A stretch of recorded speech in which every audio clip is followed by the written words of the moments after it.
जी बिस्मिल्लाहिर्रहमानिर्रहीम। So now we are going to start 19th lecture और ये बर्ड्स पे लेक्चर सीरीज का इस कोर्स का लास्ट लेक्चर है and I am Ahmad Nadeem. So let's get started. Okay, so nervous system की बात करते हैं तो आम तौर पे बर्ड्स के अंदर जो फोर ब्रेन का पोर्शन है जो कि फ्रंट पोर्शन में होता है वो हाईली डेवलप है और इसका मतलब ये है कि जो विजुअल लर्निंग और फीडिंग प्रैक्टिसेस और कोर्टशिप और नेस्टिंग बिहेवियर जो है वो ज़्यादा डेवलप्ड हैं, ज़्यादा आप कह लें कि प्रोमिनेंट हैं as compared to the animals in the previous groups that we have discussed. So forebrain का बड़ा होना और डेवलप होना इस चीज़ की निशानी है कि ये बेसिक लिविंग मतलब प्रैक्टिसेस जो हैं और जो बेसिक बिहेवियर्स हैं वो इनके अंदर ज़्यादा प्रोनाउंस्ड है, ज़्यादा डेवलप्ड है। और फोर ब्रेन के साथ एक और जो इम्पोर्टेंट पार्ट है ब्रेन का, इसको हाइंड ब्रेन कहते हैं, वो मोटर फंक्शन जो है वो उनको कंट्रोल करता है, यानी कि जो ऑटोमेटिकली प्रोसेसेस जो ऑन गोइंग है, वो हार्ट बीट है, डाइजेशन है, ब्रीथिंग है, वो सारे फंक्शन जो है वो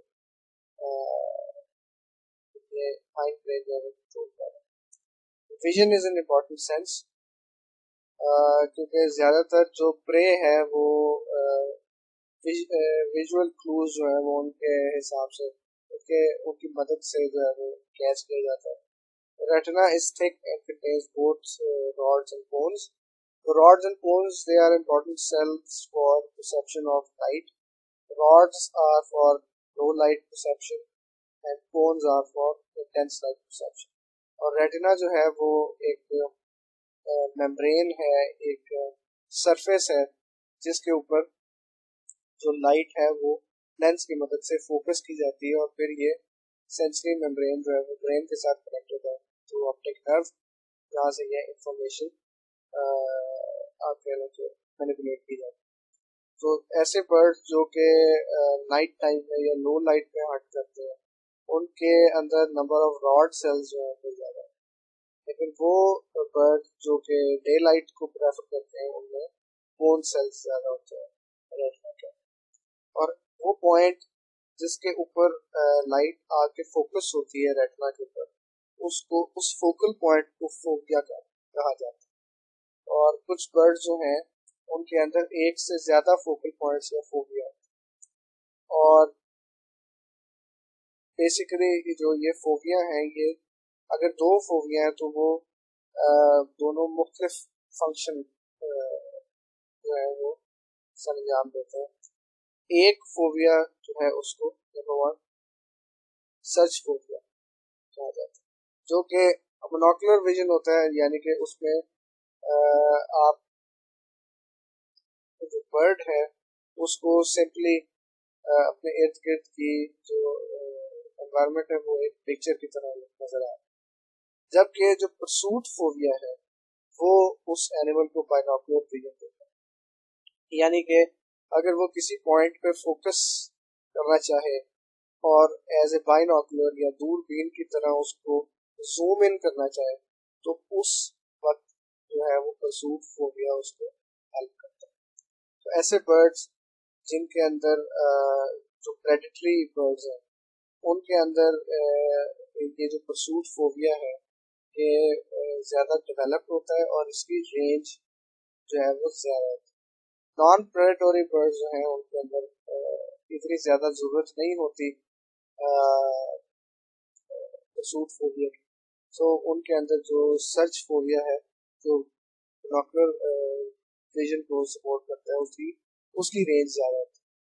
आप एग्जांपल के तौर पे ले लें कि एक ईगल है और वो अगर एक रैट को पकड़ने की कोशिश कर रहा है तो that eagle is going to have to focus on that rat, और फोकस करने के लिए उसका परसूट फोविया और बिनोकुलर विजन जो है वो उसके काम आएगा। लेकिन जो आपने घर में आपने परिंदे रखे हुए जैसे चिकन है फॉर एग्जाम्पल, उनको अपने फूड के लिए इधर उधर भागना नहीं पड़ता, क्योंकि उनको ह्यूमंस जो है वो खुद ग्रेन्स जो है वो फीड करवाते हैं, so that they don't have to run around and find their food, they just have their food. So इसलिए उनका जो binocular vision है वो अंडर डेवलप होता है, लेकिन इनका जो सर्च फोबिया है, जो मोनोकुलर विजन है, वो हाईली डेवलप होता है. सो प्रेडेटरी बर्ड जो है उनके अंदर परसूट फोबिया की रेंज ज्यादा है, और जो नॉन प्रेडेटरी बर्ड्स हैं उनके अंदर सर्च फोबिया की रेंज, ये याद रखिए. Plus they also have knitting membrane over their eyes for protection and cleaning. मेरा क्वेश्चन यहाँ पे ये है कि ऐसे कौन से एनिमल्स हैं बर्ड्स के अलावा जिनके अंदर निटिंग मेम्ब्रेन जो है वो पाई जाती है. So sense of smell is not highly developed in most birds, क्योंकि ज़्यादातर जो इनकी आप कह लें कि डाइटरी रिक्वायरमेंट्स हैं या इनकी अदर जो लाइफ रिक्वायरमेंट्स हैं, वो सेंस ऑफ साइट जो है उनकी हेल्प से पूरी हो जाती है. लेकिन वल्चर्स और ऐसे दूसरे स्कैवेंजिंग बर्ड जो कि डेड ऑर्गेनिक मैटर पे या डेड एनिमल्स पे फीड करते हैं, उनके अंदर ऑल्फैक्टरी एपिथेलियम जो है वो प्रॉपरली डेवलप होती है और हाईली डेवलप होती है, क्योंकि सेंस ऑफ स्मेल की मदद से, ऑल्फैक्टरी सेंसेस की मदद से ये लोकेट करते हैं कि कहाँ पर कोई ऐसा डेड एनिमल है जिस पे ये जाकर फीड कर सकते हैं. और इसके साथ साथ इनके अंदर जो सेंस ऑफ हियरिंग है, जो सुनने की जो समात की सेंस है, वो बहुत ज्यादा डेवलप है. They have loose delicate feathers called auriculars which cover the external ear openings, और मिडल और इनर ईयर की जो बोनी स्ट्रक्चर है वो रेप्टाइल से लगती है. प्लस इनकी जो हियरिंग रेंज है वो 100 से लेके 15,000 हर्ट्ज के दरमियान. So in the next step we are going to see some things about excretion and osmoregulation. Major excretory products in birds is uric acid. हमने पहले भी जिक्र किया कि लेस टॉक्सिक फॉर्म है और ये टेम्परेरी क्लोएका के अंदर स्टोर भी किया जाता है. और इसके साथ साथ क्लोएका जो है वो उसका सेकेंडरी फंक्शन ये है कि वो भी वाटर रीअब्जॉर्प्शन का काम करता है. और जो मरीन बर्ड्स हैं, जो ऐसे एनिमल्स, ऐसे बर्ड जो कि समंदर से निकलने वाले जो एनिमल्स हैं उन पे फीड करते हैं, उनके अंदर एक स्पेसिफिक आप कह लें कि मॉडिफिकेशन नेचर में दी है. इनके जो आँख है, इनकी आईज है, उनके करीब उनके ऑर्बिटल सॉकेट के अंदर एक छोटा सा ग्लैंड होता है हर आँख के अंदर, जिसको सॉल्ट ग्लैंड कहा जाता है, और वहां से ये एक्सेस सॉल्ट जो है वो रिलीज आउट करते रहते हैं. और उसकी रीजन ये है कि जो एनिमल्स या जो फिश जो है वो मरीन एनवायरनमेंट से निकल रही है, उसकी बॉडी में ऑलरेडी सॉल्ट की कंसंट्रेशन बहुत ज्यादा है. तो नेचर ने एक ये स्पेसिफिकेशन, एक सोफिस्टिकेशन दी है बर्ड्स को कि वो अपनी बॉडी से ज्यादा सॉल्ट जो है उसको एक्सक्रीट आउट कर सके, प्लस उनकी किडनी जो है उनके ऊपर बहुत ज्यादा प्रेशर ना पड़े और उनमें जो किडनीज है वो ब्लॉकेज का प्रॉब्लम फेस ना करें, क्योंकि मरीन एनवायरनमेंट में सॉल्ट की कंसंट्रेशन और मरीन एनिमल्स के अंदर सॉल्ट की कंसंट्रेशन बहुत ज्यादा होती है. सो दिस इज व्हाई ये एक डिफरेंट एक मॉडिफिकेशन है जो कि मरीन बर्ड्स के अंदर पाई गई है. रिप्रोडक्शन एंड डेवलपमेंट देखें तो सारे बर्ड्स, ऑलमोस्ट सारे बर्ड्स जो है वो ओविपेरस हैं, which means they will lay eggs, and in males and females the gonads are present close to kidneys. These gonads are pairs, और टेस्टिस भी जो है वो पेयर्स में होते हैं, और ओवरीज जो है वो भी पेयर में होते हैं. और जो टेस्टिस हैं वो कनेक्ट है क्लोएका के साथ, कॉइल ट्यूब है जिनको लेजर डिफरेंशिया कहते हैं. Sperms are temporarily stored in seminal vesicle in female. Mating के बाद जो स्पर्म्स हैं उनको सेमिनल वेसिकल एक छोटा सा ऑर्गन है फीमेल के अंदर, जिनके अंदर स्टोर किया जाता है और नरिश किया जाता है। और यूजुअली जो ट्रांसफर ऑफ स्पर्म्स है मेल टू फीमेल वो क्लोका टू क्लोका जो है। Female birds usually have 2 ovaries, लेकिन थ्रू एवोल्यूशन जो है और कुछ एनर्जी कंजर्वेशन प्रिंसिपल के तहत भी एक ओवरी जो है वो यानी कि राइट ओवरी जो है वो ज्यादा डेवलप हुआ है। Only one ovary is fully developed and egg enters the funnel ostium. जो यहाँ पर दिया गया फनल लाइक स्ट्रक्चर है, oviduct top of the oviduct is in the form of funnel, इसको ऑस्टियम कहा जाता है। And it is fertilized in the upper portion of the oviduct।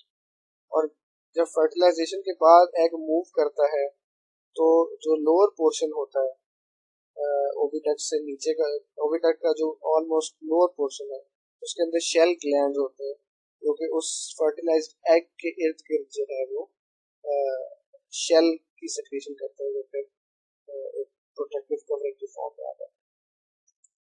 Terrestrial and nesting behaviours are very common, और courtship के मुख्तलिफ behaviour जो है वो मुख्तलिफ स्पीशीज में देखे गए हैं।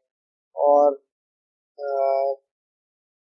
जो फीमेल्स हैं मुख्तलिफ स्पीशीज की वो डिफरेंट क्लूज से जज करते हैं कि कौन से मेल बर्ड जो है वो उनके अंदर आप कह लें कि पोटेंशियल ज्यादा है age compared to other males. So woodpecker जो है जिनका हमने पहले जिक्र किया था, हो सकता है उनके अंदर ड्रमिंग का पैटर्न है, यानी कि वो जितनी ज्यादा साउंड यूज कर सकते हैं नॉक करने से ट्री को, हो सकता है उससे एक क्लू जो है वो फीमेल जाएगा this would packer is better than other would packer. Similarly peacocks जो है उनके अंदर एक बड़ा प्रोमिनेंट फीचर है जो आप आते हैं कि वो अपने जो फेदर्स हैं उनको शो ऑफ करते हैं, उनके कलर्स को शो ऑफ करते हैं, तो जिनसे विजुअल क्लूज जो है वो फीमेल्स को मिलते हैं। सिमिलरली क्रेन्स जो है, जो बगले जो आपको अक्सर मिलते हैं वाटरलैंड्स में या दरियाओं के आसपास, उनमें डांसिंग का एक पैटर्न जो है वो ऑब्जर्व किया गया। और मोस्ट बर्ड्स आर मोनोगैमस, यानी कि ज्यादातर बर्ड जो हैं उनके अंदर एक मेल और एक फीमेल के दरमियान ही पेयरिंग होती है ब्रीडिंग सीजन। और कुछ जो बर्ड्स हैं उनमें ये पेयरिंग लाइफ लॉन्ग होती है, यानी कि उनमें ये नहीं है कि एक ब्रीडिंग सीजन में उनका पेयर बन गया फिर अगले ब्रीडिंग सीजन में उनका किसी और एनिमल से पेयर बन गया, नहीं। कुछ बर्ड्स जैसे स्वान्स हैं, कीज हैं जिनको मुर्गाबियां कहते हैं, तो उनके अंदर ये पेयरिंग जो है ये लाइफ लॉन्ग है। और इस तरह दोनों पेरेंट्स जो है मेल और फीमेल वो नेस्ट बिल्डिंग में और एग्स की केयर करने में और यंग बर्ड्स की केयर करने में हेल्प करते हैं।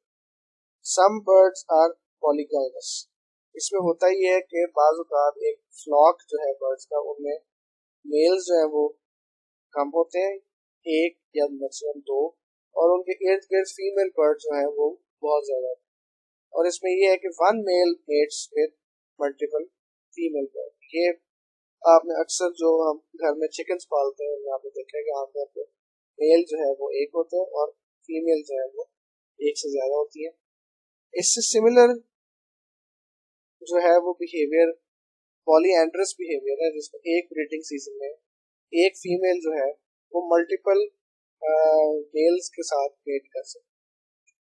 सो एक चीज आप ज़हन में रखें, ये गाइनस और एंड्रस, जिसमें गाइनस का जिक्र हो रहा है उसमें फीमेल बर्ड्स ज्यादा, लेकिन जो एंड्रस जहाँ पर लिखा हुआ वहां पर नंबर ऑफ मेल बर्ड्स ज्यादा। आपके सिमिलर टर्म्स है वो बॉटनी में भी आपने सुनी होंगी, androecium and gynoecium, which denote to the male and female sexual parts in the flowers. So इस चीज से इस कॉन्सेप्ट को याद है। And nesting activities are very species specific. Some build nest away from the members of their own species. यानी कि बाज़ बार देखा गया है कि एक स्पीशीज के जो मेल्स हैं वो ज़्यादा से ज़्यादा एरिया ऑक्यूपाई करने की कोशिश करते हैं to show off their masculinity and male strength. तो इसलिए इस प्रॉब्लम को अवॉइड करने के लिए कुछ स्पीशीज हैं जिनमें मेल्स दूसरे मेल्स से दूर अपना नेस्ट जो है होम रेंज जो है वो बनाने की कोशिश करते हैं, और कुछ स्पीशीज जो है वो फ्लॉक की सूरत में होती है, जैसे हमने चिकन में। And the group of eggs young ones produced by female is called clutch. Clutch size जो है वो भी वेरिएबल है स्पीशीज टू स्पीशीज। और एग्स जो है वो बहुत डेलिकेट होते हैं इन टर्म्स ऑफ टेम्परेचर, और एक नैरो रेंज जो है 33 से 37 के जनरली जो नैरो रेंज है टेम्परेचर की उसको मेंटेन रखने की कोशिश की जाती है मेल और फीमेल पेरेंट दोनों की तरफ से। और इसके साथ साथ जो इंक्यूबेशन पीरियड है वो भी वेरिएबल है। तो आप लोग मुझे ये ज़रूर बताइएगा कि जो चिकन्स होते हैं जो हम घर में भी पालते हैं उनका जो एग्स का इंक्यूबेशन पीरियड है वो कितने टाइम का होता है। That's a question for you guys. And some young ones are helpless when they are hatched and they are called altration. Altration जो hatchlings हैं वो helpless होते हैं, उनके ऊपर आमतौर पे feathers भी नहीं होते और उनकी आंखें भी properly नहीं खुली होती, so उनको बहुत ज़्यादा केयर की ज़रूरत होती है अपने मेल और फीमेल पेरेंट्स की तरफ से।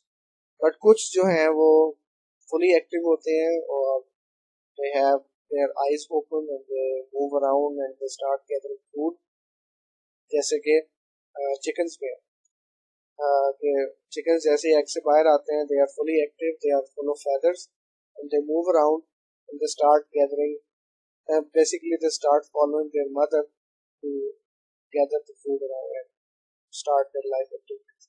Altration young ones में हम एग्जांपल ले सकते हैं स्पैरोज की। तो आप देखते हैं कि वो हैच होती हैं तो उनकी they are totally blind and bald, उनकी आंखें भी नहीं खुली होती, उनके ऊपर फेदर्स नहीं होते, and those birds parents they have to work a lot to bring these young ones into their proper life activities. Migration and navigation is also one of the very important characteristic of most birds, as they migrate between different points on the earth with respect to time of the year. But if we look at the definition of migration, migration is the periodic round trip between breeding and non-breeding areas. और of course ये breeding और non-breeding areas जो हैं ये इनमें environmental factors का बहुत बड़ा हाथ है, क्योंकि आम तौर पे ब्रीडिंग जो है वो स्लाइटली वार्मर एरियाज के अंदर होती है, और जैसे जैसे टेम्परेचर जो है वो चेंज होने लगता है they start migrating to other places where temperatures are favourable. And migrations are usually annual, यानी कि साल में एक दफ़ा ये कुछ अर्सा एक जगह पे गुजारते हैं और कुछ अर्सा ये दूसरी जगह पे गुजारते हैं, and happens between nesting areas in the north and wintering ground in the south. जब टेम्परेचर जो है वो नॉर्दर्न हेमिस्फीयर में ज़्यादा होता है तो ये उस तरफ चले जाते हैं, और जब सदर्न हेमिस्फीयर में ज़्यादा होता है तो ये इस तरफ आते हैं। Migrations are influenced by physiological and environmental laws, of course. इनके अंदर ये फिजियोलॉजिकल क्लूज जो है वो हार्मोनल हो सकते हैं, और एनवायरमेंटल क्लूज में ये देख सकते हैं कि टेम्परेचर की वेरिएशन क्या है, टेम्परेचर के और सनलाइट और इस तरह के दूसरे एनवायरमेंटल क्लूज जो है बहुत ज़्यादा इनको इन्फ्लुएंस करते हैं इनके migration pattern. And birds have a very excellent sense of navigation. Of course अगर इनको अपने रास्ते का पता नहीं होगा तो ये माइग्रेट कैसे करें, तो ये अपने रास्तों को याद रखने की कोशिश करते हैं। Navigation, they do know where in the world they are, और उनको इस चीज़ का पूरा पूरा अंदाज़ा होता है कि हमें और कितना रास्ता जो है वो और कितना फासला तय करना। सो नेविगेशन के दो types. Number one is route based navigation. इसमें ये होता है कि बर्ड्स जो एक्सटर्नल क्लूज हैं और मतलब जो उनके रास्ते के मुख्तलिफ उतार चढ़ाव हैं, मुख्तलिफ जो याद रखने वाली चीज़ें हैं उनको याद रखते हैं। जैसे they can keep visual track, उनको ये अंदाज़ा हो सकता है कि ये फॉरेस्ट इधर है, ये जो माउंटेन रेंज है वो इस तरफ है, और इस तरफ जो है ये वाटर की स्ट्रीम है, और इस तरह ये अपने रास्ते को याद रखते हैं। सेकंड है वो लोकेशन बेस्ड। इसका ये है कि based on the establishing the direction of destination, इनको इस चीज़ का अंदाज़ा होता है कि हम अगर एक पॉइंट ए पे हैं और हमें पॉइंट बी पे जाना है तो उन्हें किस डायरेक्शन में अपने फ्लाइट पैटर्न को मॉडिफाई करना है। यानी कि if they want to, if they are in somewhere some point in the northeast and they want to go to south, they know where the south is and they are going to fly in that direction. So ये question important है. What are the types of communication? So this is all for this lecture. ये birds पे हमारा last lecture था इस course का, and I hope you guys are going to like it, and you guys will remember what we have learned in this lecture. So thank you very much. Stay safe. Like, share, and subscribe if you can. And